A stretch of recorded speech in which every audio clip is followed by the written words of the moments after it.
Hello everyone, welcome to Haritha's magic. ఎలా ఉన్నారు? అందరూ బాగున్నారా? ఈరోజు చేయబోతున్నామండి బంగాళదుంపతో బజ్జీలు. బంగాళదుంప బజ్జీ చేయటం కోసం ముందుగా మన బంగాళదుంపల్ని చక్కగా కడుక్కొని తొక్కు తీసి స్లైసెస్లో కట్ చేసుకోవాలి. ఇవి పచ్చివేనండి, ఉడకబెట్టినవి కాదు.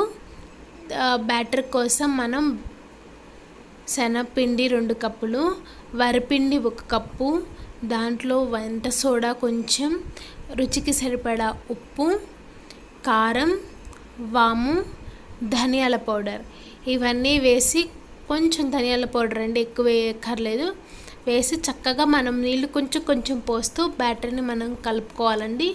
ఇలా ఈ కన్సిస్టెన్సీలో ఉండాలి మనకు బ్యాటర్ అనేది.